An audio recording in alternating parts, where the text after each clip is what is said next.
ఓం సాయిరామ్. శ్రీ సచ్చిదానంద సమర్థ సద్గురు సాయినాథ్ మహారాజుకి జై.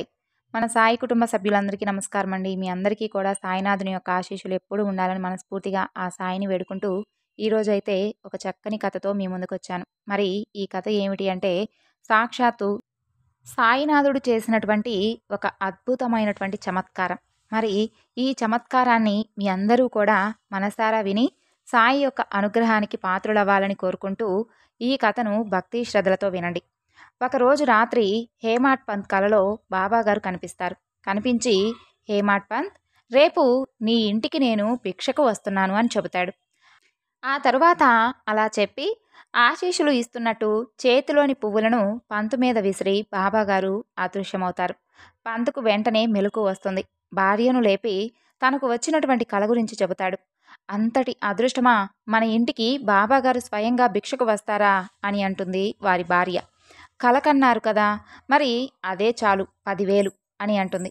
అంతలోనే కల కాదు, నిజమని అంటాడు పంత్. దానిని రుజువు చేస్తాను అన్నట్లుగా మంచం మీద ఉన్నటువంటి పువ్వులను చూపిస్తాడు. పువ్వులను తాను అప్పుడే చూస్తాడు. ఆశ్చర్యపోతాడు. ఆ పువ్వులనే బాబా కలలో విసిరారు. ఎంత కాలానికి బాబాగారి అనుగ్రహం లభించిందని చెప్పి పొంగిపోయింది పంత్ భార్య. తెల్లవారగానే లేచి చక్కగా శుచిగా వంట చేసి మధ్యాహ్నం అవుతుంది. ఆ తర్వాత భోజనాలకు వేలవుతుంది. బాబా కోసం నిరీక్షిస్తూ కూర్చొని ఉంటారు ఆ దంపతులిద్దరూ కూడాను. కానీ బాబా మాత్రం రాలేదు. కానీ బాబా భక్తులు 2 ముస్లింలు వస్తారు. కాగితంతో మూసినటువంటి ఒక పటాన్ని వారికిస్తారు. ఈ పటం మీకిమ్మని చెప్పారు బాబాగారు అని చెప్పి చెబుతారు.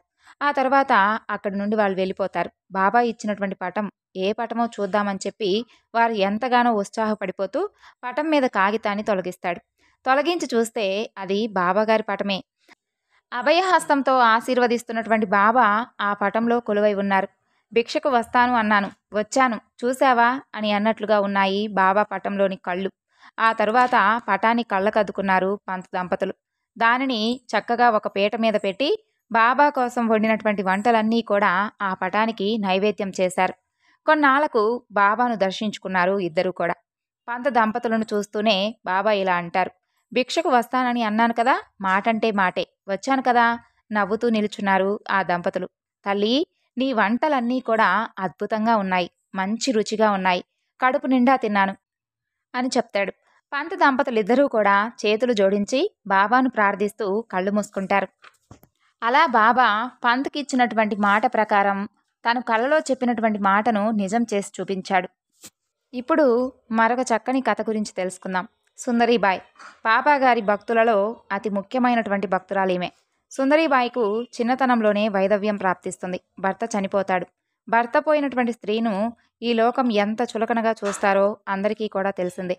తనని కూడా అంత చులకనగా చూస్తూ ఉంటే పాపం తట్టుకోలేకపోయేది. అలా సంవత్సరాలు గడుస్తున్నా కూడా ఎప్పుడూ ఏడుస్తూ ఉండేది. అయితే ఆ ఇంట్లో ఉంటే మాత్రం ఎప్పుడూ బాధపడుతూ ఉండవలసిందే. కాబట్టి స్థల మార్పిడి జరగాలి అని చెప్పి స్థలం మారితే కాస్త స్వాంతన లభిస్తుంది అని అనుకుంటుంది. పండరీపురానికి ప్రయాణమవుతుంది సుందరీబాయి. పాండురంగ విఠలుణ్ణి చూసిందక్కడ. పరవశించిపోయింది. ఆ క్షణం నుండి ఆమె నోట ఒకటే మాట, రాధాకృష్ణ. అదే పేరును మేల్కొన్న దగ్గర నుండి పడుకునే వరకు ఆ నామజపం చేస్తూ ఉండేది. రాధాకృష్ణను జపిస్తూ రోజులు గడిపేస్తూ ఉన్నటువంటి ఆమెకు నానా చందోర్కర్ పరిచయ భాగ్యం కలుగుతుంది. అయితే అతని నోట బాబా మాట వింటుంది మొదటిసారి. అలాగే అతను చెప్పగా బాబా గురించి, బాబా చేసేటటువంటి మహిమల గురించి తెలుసుకుంటుంది.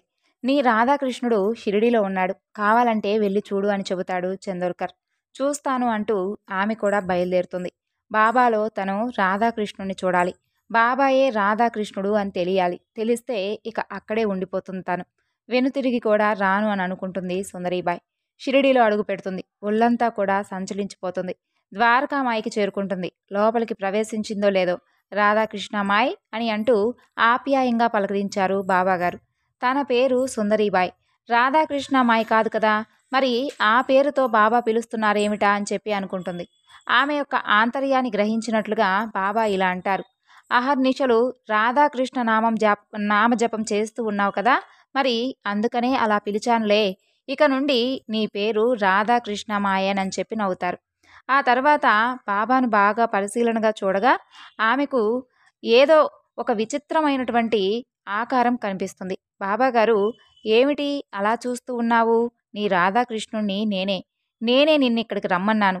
సేవించుకుంటావో, సాధిస్తావో ఇక అంతా నీ ఇష్టం అని అంటారు. ఇక రాధాకృష్ణ మాయకి కూడా అంతా అయోమయంగా అనిపిస్తుంది. ఏం మాట్లాడాలో కూడా కాసేపు ఏమీ తోచదు. ఆ తర్వాత తేరుకుంటుంది. అడుగుతుందిలా, బాబా, నేనొకటి అడుగుతాను. మీరు మాత్రం నిజం చెప్పాలి అని అంటుంది. అడుగు. మిమ్మల్ని నేను చూడడం ఇదే మొదటిసారి కదా? అవునా? అవును అంటే అవును. మరి నేను రాధాకృష్ణ జపం చేస్తున్నానని మీకెలా తెలుసు అని అడుగుతుంది. ఎలా తెలుసు అంటే, నువ్వు అనుకున్నట్లుగా నేను నిన్ను చూడడం మొదటిసారి కాదు. నేను నిన్ను ఎప్పటి నుండో చూస్తూనే ఉన్నాను. నీవు నన్ను అహర్నిశలు స్మరించడం కూడా నాకు బాగా తెలుసు. క్షణక్షణం నీ పిలుపు నా చెవుల్లో మార్మ్రోగుతూనే ఉంటుంది అని అంటాడు బాబా. రాధాకృష్ణ అని అంటూ చేతులు జోడిస్తుంది ఆమె. కళ్ళు మూసుకుంటుంది. ప్రార్థిస్తుంది. ఒక్కసారిగా కళ్ళిప్పి చూస్తుంది. ఎదురుగా పాండురంగ విఠలుడు కనిపిస్తాడు. బాబా కనిపించడక్కడ. కృష్ణ అని ఒక్కసారిగా పొంగిపోతుంది. ఆనందాశ్రువులు చిప్పిలుతాయి.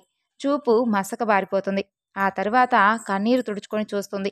కృష్ణుని స్థానంలో మరలా బాబా కనిపిస్తారు. అంతే. బాబా పాదాలను ఆశ్రయించి, ఆ తరువాత మీరే నా రాధాకృష్ణుడు. మిమ్మల్ని వదిలివేసి నేనిక ఎక్కడికి వెళ్ళను. కరుణించి నన్ను కటాక్షించండి. మీ సేవా భాగ్యాన్ని నాకు కలిగించండి అని అంటుంది. సరేనన్నట్లుగా సన్నగా నవ్వుతూ దీవించారు బాబాగారు. రాధాకృష్ణమాయి షిరిడిలోనే ఒక చిన్న ఇల్లును అద్దెకు తీసుకొని అక్కడే నివసిస్తూ ఉండేది. తొలికోడి కోతకు నిద్రలేచేది. చీపురు పట్టుకొని ద్వారకామాయి నుండి లెండీ తోట వరకు బాబా భిక్షకు వెళ్ళేటటువంటి తోవలన్నీ కూడా తుడిచేది. రాళ్ళు ముళ్ళు ఎక్కడ బాబాగారి పాదాలను బాధిస్తాయోనని 1000 కళ్ళతో ఆ దారులన్నీ కూడా వెతికి మరీ చూస్తూ ఉండేది. ఏదైనా కానీ దొరికితే వెంటనే తీసేసి రోడ్డు పక్కగా చక్కగా ఒక మూలకు విసిరివేసేది. ఎండవేళ బాబా నడవడం చాలా కష్టంగా ఉంటుంది. అందుకని దారి పొడుగునా చక్కగా పందిళ్లు వేసేది. పచ్చదనం కోసం లతలను పెంచేది. ఆ తరువాత సాయి సన్నిధిని సంస్థానంగా తీర్చిదిద్దింది కూడా రాధాకృష్ణమాయే. బాబాకు హారతులు, అర్చనలు, నామ సంకీర్తనలు, ఉత్సవాలతో ఆరాధించేటటువంటి పద్ధతిని అసలు తొలిసారిగా ప్రవేశపెట్టింది కూడా రాధాకృష్ణమాయే. అయితే మాత్రం బాబాకు ఇవేవీ కూడా ఇష్టం ఉండేవి కాదు. దాంతో ఆమెనెప్పుడూ కూడా తిడుతూ ఉండేవాడు. సమాధానంగా రాధాకృష్ణమాయ తల వంచుకొని మరీ నవ్వుకుంటూ అక్కడే నిల్చొని ఉండేది. అయితే ఆమె చేసినటువంటి సేవలతో, ప్రచారంతో షిరిడి మరింతగా చక్కగా పేరు పొందింది. భక్తజన సందోహంతో షిరిడి అంతా కూడా చూడముచ్చటగా నిండిపోయేది. అలా బాబాను తలచినంతనే పంత్ కలలో కనిపించి బాబాగారు స్వయంగా భిక్షకు వచ్చారు వారింటికి. ఆ తరువాత భర్తను కోల్పోయినటువంటి సుందరీబాయికు సాక్షాత్తు భగవంతుని సేవ వలన మరింతగా ఆమె పుణ్యాన్ని పొందేటటువంటి మార్గాన్ని చూపించారు బాబాగారు. ఇలా ఎవరు ఏ విధంగా ఆయన్ను కొలిచి ప్రార్థిస్తే అదే విధంగా ఆయన అనుగ్రహం కూడా పొందగలుగుతాం. కాబట్టి ఈ కథ మీ అందరికీ కూడా నచ్చింది అనుకుంటున్నానండి. బాబాగారి ఆశీస్సులు మనపై ఎప్పుడు ఉండాలని మరొకసారి ఆ సాయిని వేడుకుంటూ ఈ వివరణను ఇద్దరితో పూర్తి చేస్తున్నాను. ఓం సాయిరాం. సర్వేజన సుఖినో భవంతు.